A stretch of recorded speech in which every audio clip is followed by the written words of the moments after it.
kita tahu Pak, bahwa defisit kita itu kan sudah selama ini cukup ketat dijagain Pak.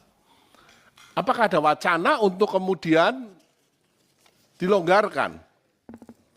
Kita tahu untuk tahun ini Pak, 1.300 triliun, utang jatuh tempo, berikut bayaran bunganya.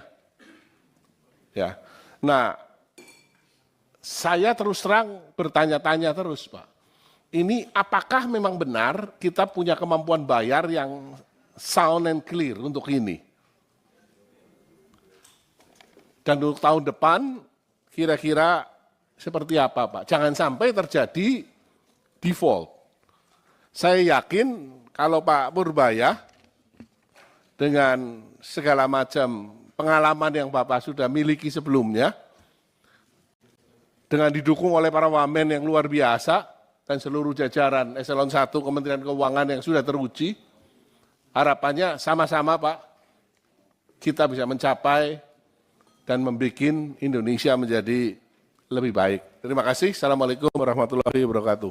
Masuki 2025, Januari, Februari, Maret, April, membaik semuanya tiba-tiba, saya pikir udah insaf nih.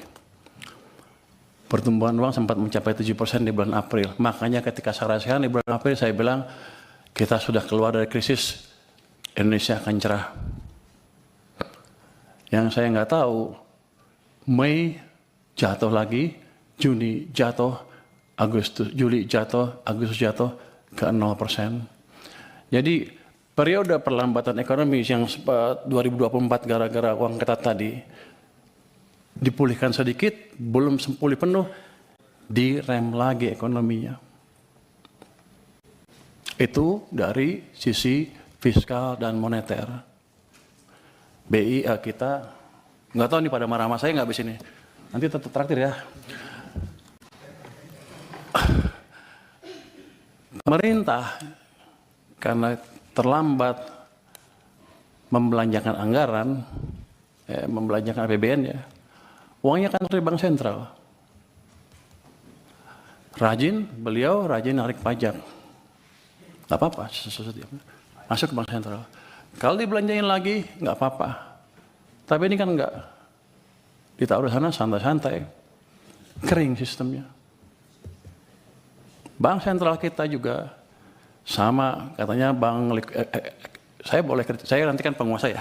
Katanya punya apa di KSS saya boleh menggait sedikit kan ya. Jadi saya berani ngomong sedikit sekarang. Dulu saya nggak berani karena saya di LPS, wewenang saya nggak sampai sana.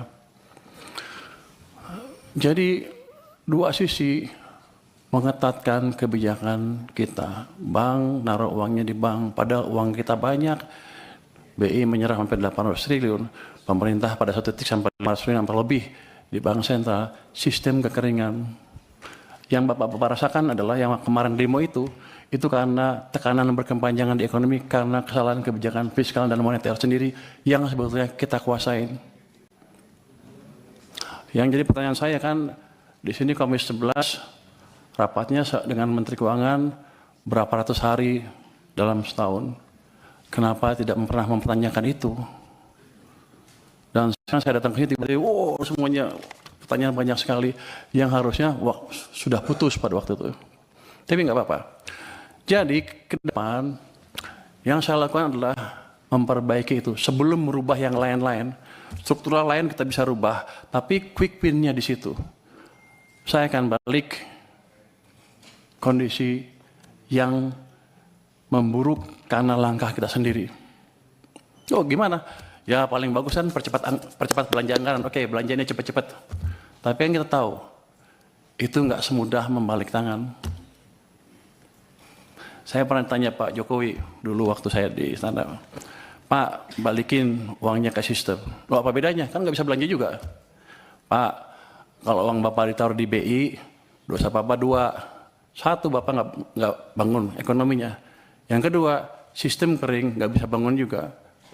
Jadi kalau balikin ke sistem perekonomian, ke bank, himbara misalnya, dosa Bapak tinggal satu, yaitu satu yang nggak bangun aja, tapi ekonominya bisa jalan. Kalau itu yang dimanfaatkan adalah real sector. Saya ingin tunjukkan lagi ya, kenapa zaman tadi udah cerita belum ya? Zaman Pak SBY tumbuh 6%, zaman Jokowi rata-rata 5% di bawah Pak SBY yang Pak Jokowi ya. Kalau Anda lihat di pertumbuhan uang MNO-nya, base money, teori dasar moneter itu, di zaman Pak SBY rata-rata tumbuh 17% lebih. Akibatnya, uang di sistem cukup, kredit tumbuh berapa? 22%. Jadi pada waktu zaman Pak SBY, walaupun dia nggak bangun infrastruktur habis-habisan, private sector yang hidup, yang menjalankan ekonomi,